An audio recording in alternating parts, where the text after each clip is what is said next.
Thank you very much, Mr. Speaker. And I must say I've enjoyed the debate so far this evening, and I want to congratulate the member from Alfred Palan for introducing Bill C-608, and also for the great speech that she gave just a short period ago explaining her reasons for doing so. It seems I'm the first male to stand and address this matter, Mr. Speaker. So I want to say I very much appreciate all of the contributions from the various women that have participated in the debate so far. But as the token dad here, or at least the first one on the male side of the House to address the issue, I'd just like to say I have to somewhat admit that I am often found saying that children are a conspiracy to make the parents feel older, because we go through 25 or 30 years where we feel we haven't aged, and then the kids start pressing up into that area, and the math doesn't work anymore. But because my children, the first was born 38 years ago in Toronto at St. Michael's Hospital, but he was born completely natural childbirth, and amazingly the medical staff, who did a fine job, they seemed like they'd never actually seen a natural childbirth at that time. And my second one was born 4 years later in our own home. There was a medical doctor in attendance and a nurse who was trained as a midwife who did all the work, just caught the baby, because childbirth is actually not a state of sickness for most women. It actually is a state of health. And if women have appropriate information, if they are well informed about the birthing process, if they have someone nearby, and midwives have filled this role throughout history, in most cultures, it's a very refreshing thing to see a move towards reestablishing midwifery in Canada. And I think from the remarks we've heard from comments already made that we can see why the need is really important. Now, Mr. Speaker, the health and well-being of pregnant women, infants, and children is of vital importance to our government. And I'm pleased to support Bill C-608, which will increase awareness of the significant contributions by midwives to safeguarding and improving the health and well-being of women and their families.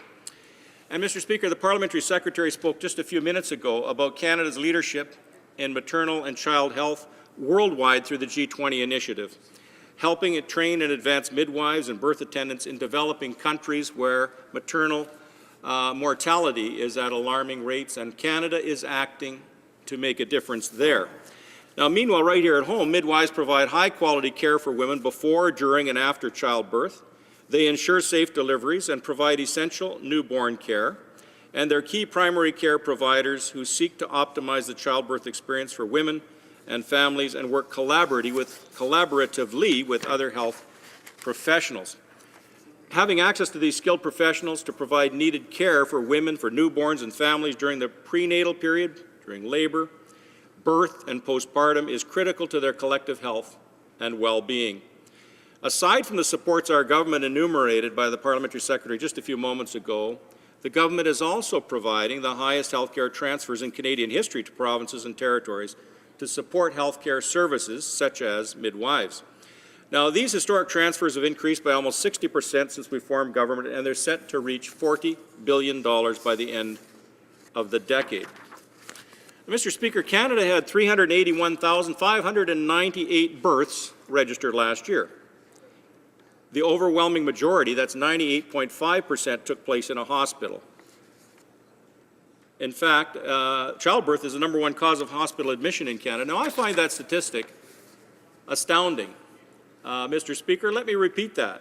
Of 381,598 births, 98.5% actually took place in a hospital. And for something that's actually, that childbirth is the #1 cause of hospital admission in Canada, one of my colleagues said, that's good. Well, let me explain. He apparently wasn't at the luncheon that I attended today, where the guest speaker was the head of the Canadian Medical Association, Dr. Chris Simpson. And he made a very excellent, you were there, okay, thank you. And you'll recall, colleague, that his excellent presentation is basically around a national strategy for seniors care, something that I would personally be very pleased to support. But he talked, the keynote part of his address was about what's an increasingly common phenomenon in hospitals, that they call code gridlock. Mr. Speaker, code gridlock happens when the hospital is so jammed by people coming in and that they've no room to admit new patients. They have no room to move patients from an emergency ward up to another ward where their care would be more appropriate. They have no room to move people out of intensive care to other wards, and there's no place to move patients to other institutions who might be able to handle a chronic care condition. In fact, one hospital, Mr. Speaker, he mentioned, set a record with 7 weeks of gridlock, and that backlogs, it just sabotages the entire efficiency of the hospital.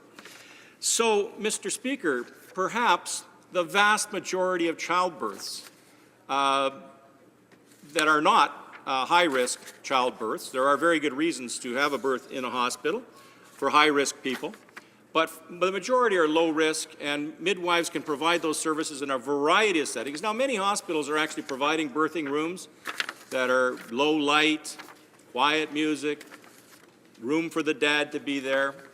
But I experienced a home birth myself with my child, with my own, my second one, Mr. Speaker. I can tell you, for others that I know have had home births, being able to hold that baby in your own home, and for the siblings to come in and hold that baby minutes after it's born, is an experience that not only the parents will never forget, but the children and the siblings will also never forget. So there's other ways. There are great midwives are organizing in a whole variety of ways to see that women get the type of birth care that they would prefer. And some of those are water births, for example. Now, Mr. Speaker, I want to speak to another thing that happens in Canada, a very disturbing trend that's been addressed for years, and it's because of hospitalizing a normal, natural process like childbirth for most women. Canada has one of the highest rates of cesarean section in the world. I wonder why that is. I mean, are Canadian women somehow inferior to other women? And C-sections, of course, are a surgical intervention. The World Health Organization recommends targets from 10 to 15% maximum. Canada was 17% in 2010, and it was 10% higher, nearly 27% by 2010. In Ontario, in fiscal 2011-12, it was nearly 29%, and some provinces and regions of the country are over 30%. Now, there are reasons, legitimate reasons for a C-section. Older demographics, women are delaying childbirth in many cases. There's a trend to more obesity, that many mothers are actually more obese than they were 10 or 15 years ago for young mothers. And there's larger birth weight babies. There's increasing fertility treatments, which lead to multiple births. And those all may be reasons why a C-section might be considered. But their low-risk normal pregnancy should be encouraged to have a low-risk vaginal birth, which is not only better for the mother. Now, some women may say, well, James, how do you actually know that? Excuse me, Mr. Speaker.